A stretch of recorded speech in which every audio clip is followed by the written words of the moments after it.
do interceptions matter in practice? Because if they do, that's not good for Brock Purdy. He is all about throwing interceptions in practice. And maybe he's just a generous guy. Maybe he likes making the defense feel good. Maybe he likes living dangerously. I don't know. But through 12 practices, this dude has thrown 10 picks, 4 pick sixes, and 7 other passes that got dropped. And that's just 11 on 11s. There's more in 7 on 7s. Remember when they're playing poker on Austin Powers? And he's like, sir, you have a 7. I suggest you hit. And he's like, no, I also like to live life dangerously. Like that? Yeah, that's what that reminded me of. Yeah. Yes. But if you listen to Kyle Shanahan, he says they do matter. Now, it's not like he's saying the sky's falling, but he says, I want my quarterbacks to protect the ball all the time. I think for certain quarterbacks, it does matter in certain positions. And Brock Purdy is one of those quarterbacks that I think it should matter. Now, I want to be clear about this. Games certainly matter more than practice.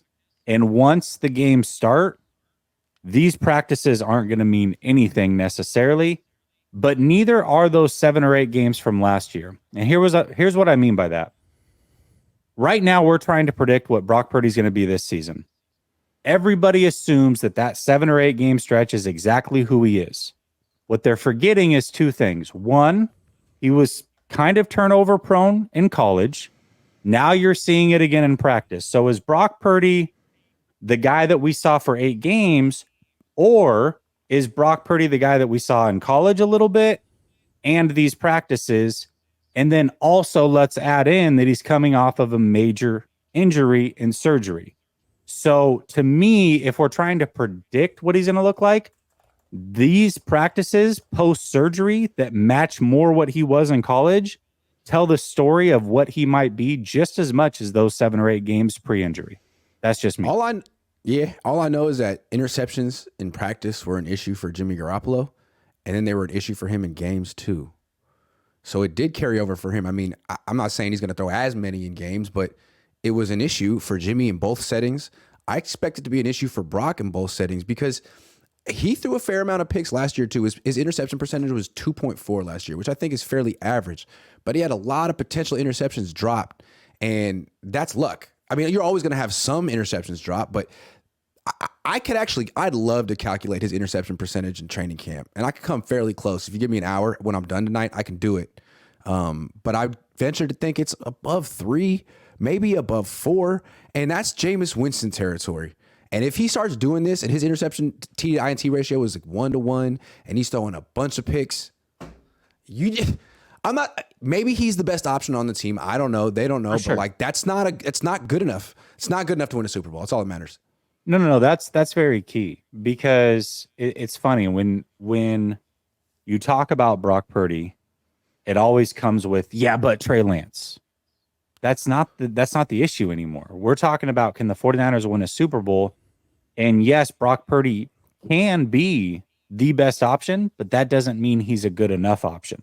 And I think that's a very important distinction to make. When you look at Brock Purdy's turnover-worthy plays last year, he was around 3.5, which would place him at 17th best in the NFL. So the turnover-worthy plays were there. Maybe a lot of them weren't converted into interceptions or what have you, but there is kind of a trend there that says, hey, he will put the ball in harm's way for sure. No doubt. And I think a lot of people would say, better to throw interceptions in practice because theoretically it's a diagnostic. There's no downside. You can learn from these mistakes. And that would be fine if he were learning from these mistakes. But I see a guy who's making the same mistakes every day. And that's why I feel like this is an issue. Like, for example, today, Josh Dubois asked me, who do you think's going to have the pick 6 today? We're jerks. We're real jerks. And I said, Curtis Robinson, just to be a jerk. So it was Curtis Robinson. The first pass goes right to him. And there's no one around him. Just a pass directly to a linebacker and he drops it. He did it again a half an hour later to the same linebacker. And then he also threw another interception, but like he made the same mistake twice in the same practice. Like he's also thrown 4 pick sixes this year. 3 of them are just late passes in the flat, like intercepted by the safety. 2 by Gibson, 1 by Hufanga. Like he's made the same mistakes over and over and over again because there's not that many throws he can make. He's kind of limited. He has to throw these throws. What else is he going to do? Run?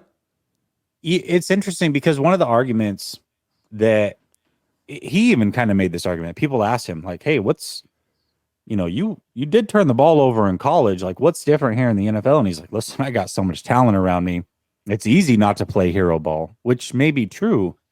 But let's say the arm strength is not where it was last year. Remember, he came out of college with a much weaker arm and then built up over the offseason, which was fantastic. He added about 5 miles per hour to his ball speed, which is significant. So let's say it's back to where it was pre-building up, coming off of this injury. You may have the talent around you, but if you don't feel like you have good enough arm strength, then you might start to press and force the ball as well. So now all of a sudden the talent is there, but you're still pressing the way you did in college, feeling like you have to play hero ball because your arm strength isn't something you can count on anymore. There's two things I like about the way Brock Purdy throws. Not to be too critical, but he is really good at throwing on the run. I like the fact that you can roll him out left and right. He can make people miss. He has some really cool highlights. I like his arm angles too. I like how he can throw from different arm angles. Those are the two things to me. Yep. How he throws on the run and just like, I know it sounds stupid like screen passes, but like he's great at throwing screens. All the different little arm angles. If there's a guy in this, he can he's nice, and that's a big part of the Niners offense where Trey can be a little robotic in that one particular area sometimes. So I love that about Brock Purdy's game, but there's really nothing else I love about his arm. Like the release isn't quick, the zip isn't there, the trajectory on the deep passes is low. When he just has to drop straight back in the pocket, like I'm not thinking something good's going to happen. Now, once he starts scrambling, that's a different story. But if he's staying put in the pocket, now after training camp, I'm thinking interception or sack. Well, and then a lot of this comes back to, and there's so many questions. There's the surgery. There's, who is Brock Purdy really? How does he handle the pressure of being the number one guy? How much is Kyle Shanahan handcuffing him based off of his comments where he said, I got to play more within Kyle's system and stop doing my own thing. Like these things all matter, and we're going to get the answers eventually. But for right now, we're trying to speculate and figure out who he is. Yeah, these interceptions, when it comes to that speculation and trying to figure that out, definitely come into the equation. No doubt about it. If Brock Purdy throws 15 picks in camp this year and then goes in the regular season and throws 7 and wins the MVP, I'll shut up about this forever. But all I know is it was an issue for, as I said earlier, it carried over for Jimmy. I think it carried over. We saw this be an issue for Brock already. I'm concerned until I see him in a game and this is an issue. It feels like this is going to be an issue. The first thing I said was it matters for certain players. So right now I'm saying it matters because there's just not a big sample size on Brock Purdy. Right.